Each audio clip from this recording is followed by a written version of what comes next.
Hello, how are you everyone? This is Search for Darlington, and I'm welcoming you all to my YouTube channel. So basically we are going to talk about simulation, but we are going to center this discussion in Excel. So we're having here a question. They are telling us that you have been selected to stimulate the checkout process in an e-commerce store, such that this setup includes one cashier, one line of customers waiting for the service, and the objective of this study is to determine the two key performance measures. So the first one, they're telling us that we should find the average time a customer spends in a system, both waiting and being served. Then the next one, they're telling us that we should find the percentage of time the clerk is out, the clerk is idle. So we are having here assumptions. The first assumption is that interval times are uniformly distributed between 1 and 15. That means that they are arriving at different intervals. So the next one, they are telling us that the service time is still uniformly distributed. So the question is, we are required to use the MS spreadsheet. And the instructions, we have to stimulate for 20 customers, we are simulating for 3 hours, and then lastly we have to replicate to 50. So we are going to do basically the Excel, and I hope you'll be following. So this is my data. So if you want to access my data, still I'll put it on my YouTube channel so that you can get the link and you can get this data. So we are going to do the first column is going to be column A, and we are going to make sure that it is for customers. So in this case, we're just going to give them numbers. Since that we are stimulating for 20 customers, obviously we are going to give them numbers. So customer ID is just a unique identifier that identifies a customer. So if the first one came in, we're going to give him customer ID 1 and others respectively. So there is no logic. Then for part B, we are going to get the inter-arrival time. But as they told us that they are arriving at different intervals. So that means we are going to use random variables. So here we are going to use random between, and they gave us a range between 1 and 15. So that is the formula that we are going to use. I think you can see it is over here. It is run between, and then we put in the measures, that is 1 to 15. After there, we are going to come and make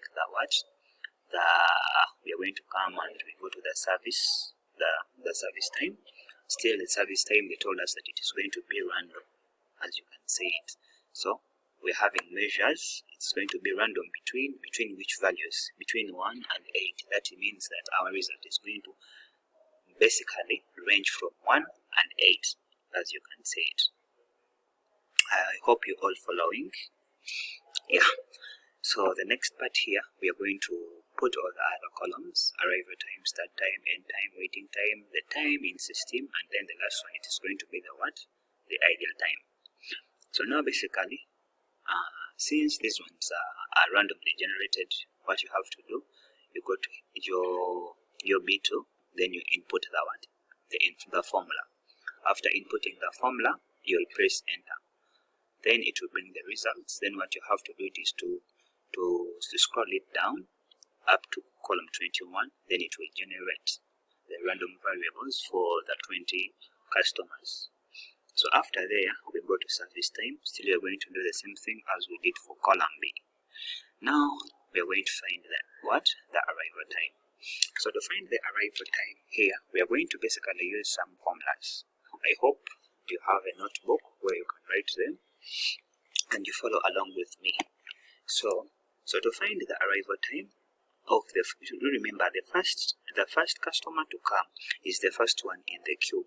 For example, you are following a procedure of first come first serve. So that means the system has not been in operation. But if the first customer comes, that means the system is going to start operating. So the first one to come is the first one to be served. And for this case, so since the first customer is customer 1, so to get the arrival time, it is going to be simply his what? His inter-arrival time, the time that he came what? He came at. So to get for the second one, it is going to be simply the arrival time and then the inter-arrival time. I'm going to explain this further. So, okay, let me explain to you this. I told you that for the first customer, since he's the first one in the queue, it is simply going to be his inter-arrival what? His inter-arrival time. But for the second client, you remember the second client is going to be worked upon after the first what? After the first client is done. So that basically means that for the second client, we are going to get his inter-arrival time, and then we add the what? And then we add the arrival time to get the what? To get what is what? To get what is required. So now we go to the second one. So we are going to get now we are talking about the what? The service time. The service start time. As I told you, that the first client is the first one in the queue. So basically the service start time, the service is going to start as soon as the what? The client comes in. So basically the service start time of the first customer is going to be his what? His arrival time. As you can see the formula there up. So if we go to the second client, so for the second client here, we are going to use this. We are going to use this formula that says max is equal to the arrival time, and then we are going to follow the service end time. So let me explain this very well so that you guys can get it. So now here, what you should know, for the service time of the second customer to start, that means that the first customer must be what? Must be done. So simply here, this formula means that we are going to get the arrival time of the customer that we are dealing with, okay, and we relate it with the what? With the service end time of the previous what? Customer. Because for this one to start, that means that the previous customer must what? Must be done. So we go to the next column here. It is the what? It is the service end time. This simply means at what time does the service what? Does the service end? So that is basically going to be the service start time and the what? The service time. What time is the service starting? Okay, and what time is scheduled for the service? So if we add that, then we get the service what? The service end time for all columns. You just get the first one, then you scroll it down. So the next one, it is the what? It is the waiting time. For how long have been the clients waiting? So as we know it, that the first client is the first one in the queue. He does not wait. All services start as soon as he arrives. So he does not wait for service. So basically it is going to be, you can put a 0 or you can use this formula, which says that it is going to be the service start time minus the what? Minus the arrival time. So that formula works for all the other columns, as you can see it. That's why I wanted you to write these formulas so that you can easily get them and you follow along with me so that I can make work more easier for you. So let us go to the next one. And the next one, it is time in system. So this simply means how long does a client spend in the system? So this is basically going to depend on two factors.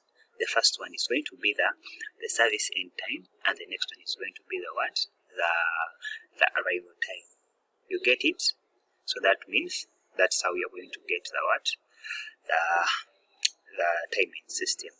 And if you want to get that one is, I think you can get it. It is very easy. Or you can use this formula as it is given up there. You can say it that first and foremost, we first get the what? We first get the service end time, and then we subtract the arrival time. For example, the time is ending, as you can see here. The time for this first client, the time is ending. The service end time is ending at 15, and he arrived at what? At 14. So that is basically going to be 15 minus what? Minus 14, giving us that one that you see. I hope you've got that. So if you have questions, you'll drop them in the comment section.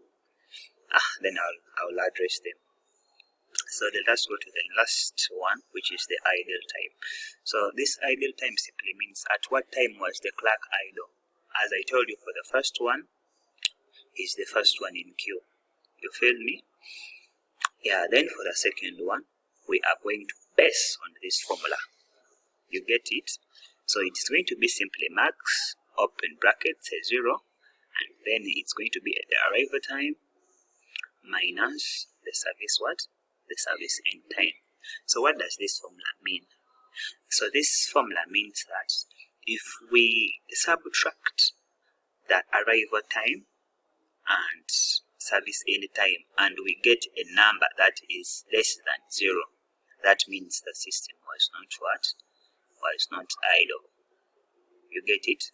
So this basically means that the second one arrived before the first one had completed. You understand? So the system was not idle. As soon as the first one finished, the second one proceeded next to the system without delay. So then we come and we compute the... So our first question, they were telling us we find the average time. I think you remember. If you don't remember, let me come back here. They're telling us that we should simulate the average time the customer spent in the system and the proportion. Okay, so here you're going to get a column, so where you can put this. As you can see here, I got this one, column J. So to find the average, we're going to use a formula which is average. Then we are going to get the range. Since we're dealing with the timing system, so you're going to get to the range, which is going to be H2 to what? To H21. And then you press enter, then you get the results. And then to find the proportion, it is going to be simply the sum. We are going to sum all the ideal times. Then we are going to divide by, remember we are simulating for 3 hours. So we are going to get here the service end time. At what time were the old services? When did the last customer? What is the service end time of the last customer? Which is going to be F what? F21. So it is here. That is how we are going to do it. So we shall get these values respectively. So then the last part, it is here. As you can see it, they are telling us that we should make 50 replications. My time is almost getting used up since I have only 15 minutes. Yeah, so we are going to make replications. So we are going to, first and foremost, I'm going to show you how we do this quickly. So you come here and you say maybe this is the replication, this is the averaging system, and this is the percentage ideal. Just like that, percentage ideal time. So when we come here, we're going to simulate for 50 customers. I'm not going to do all of that. I'm going to simulate for only 3 so that you guys can see it. So after here, we are going to call the information that is in sheet 1. You understand? So basically, we're going to use this formula. It is going to be equal sheet equals sheet. It's going to be sheet 1, and we are going to highlight the section that we want to deal with. So the other values were in average was in J1. So if we press enter, it is going to give us the result. The same applies to this one. Then after here, you will have to select our table. Then you'll go to data.